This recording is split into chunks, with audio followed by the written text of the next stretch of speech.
Around 7 kilometres southeast of Heraklion, on the Greek island of Crete, is the Palace of Knossos, the largest of all the Minoan palaces.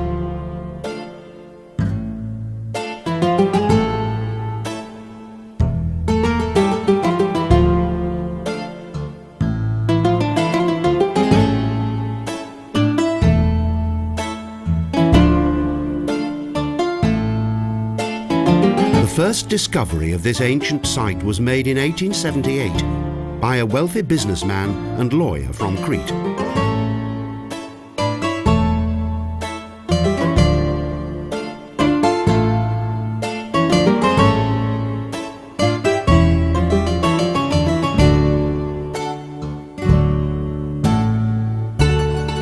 As parts of the palace have been rebuilt, its former splendour makes a visit to Knossós even more worthwhile.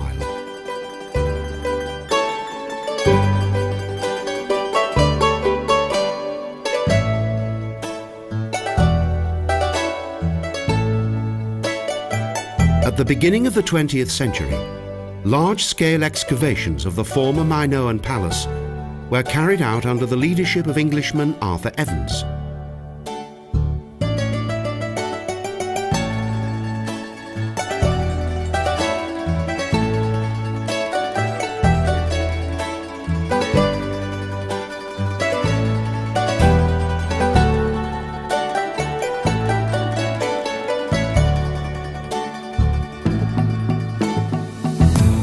In just 3 years, Evans and his team of archaeologists excavated an area of almost 20,000 square meters. However, the hasty progress of this work has not been without criticism.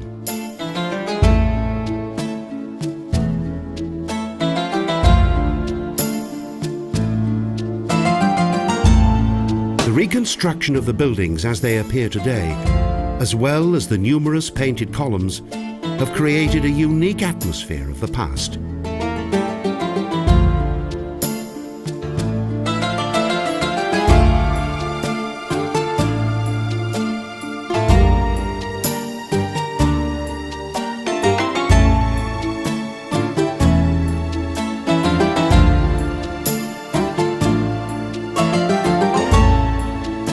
Following the palace's reconstruction, there was much outcry from many of the world's archaeologists because Evans's excavations had not been fully documented.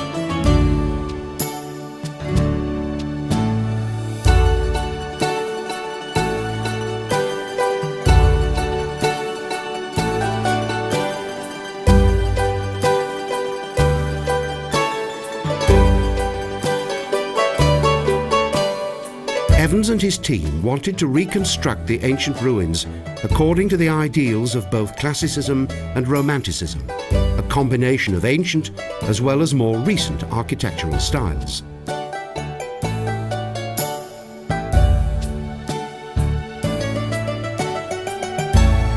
Toward the beginning of the 20th century, French artists were commissioned to reproduce the original frescoes and wall paintings contained in the Heraklion Museum for the Palace of Knossos.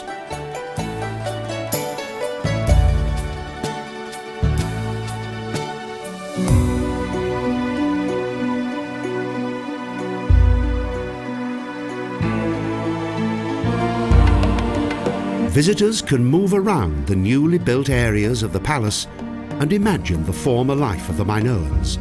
The beautiful amphories in the royal storage rooms, the magazines, have been particularly well preserved.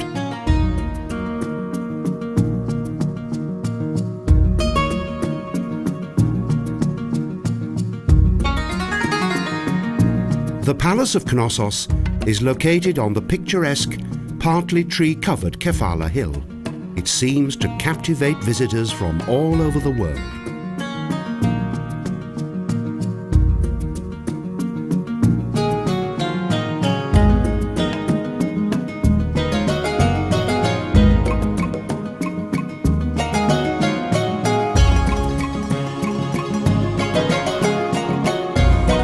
In steel and concrete, some of the buildings have been almost fully restored, which adds a fascinating contrast to the remaining unrestored areas of the palace.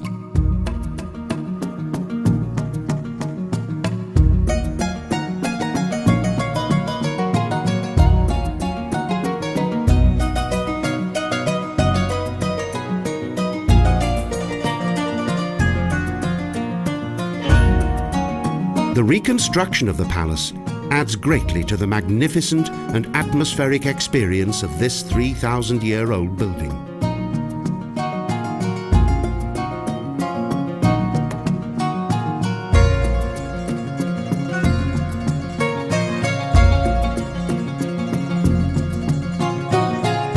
As with other Minoan palaces in Phaistos and Malia, around 1700 BC, the first palace in Knossos was destroyed by a devastating earthquake.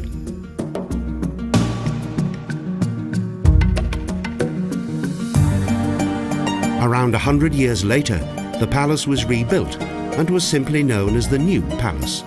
These buildings have also been referred to as the Labyrinth of the Minotaurs.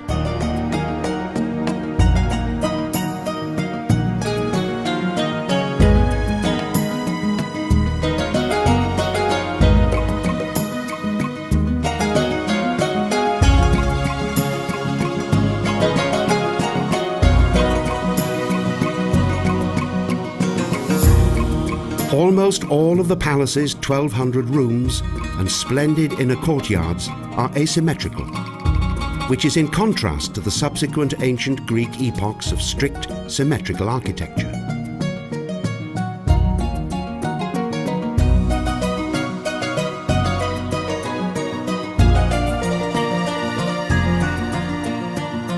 Today, it is inconceivable that the nature of the work carried out by Evans would be allowed to be repeated. But even if all these buildings are not the actual original, it's good to see them in all their glory. Under the shining blue skies of Crete are the origins of the first highly developed European culture.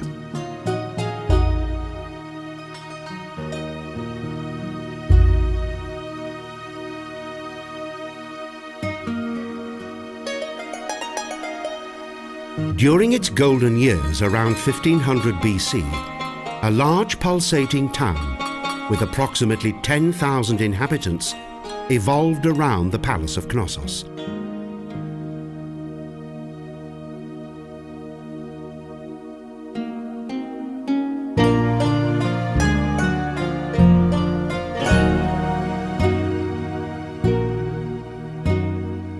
But this magnificent centre of culture came to an abrupt end, and the exact cause of the destruction and decline of the palace is still not fully known.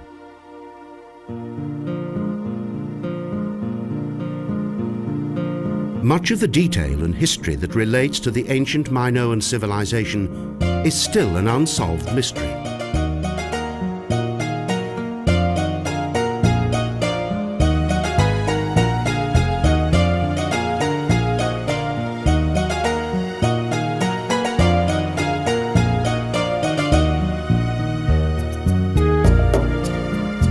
These beautiful amphories in the palace's storage chambers indicate the importance of trade in Minoan times.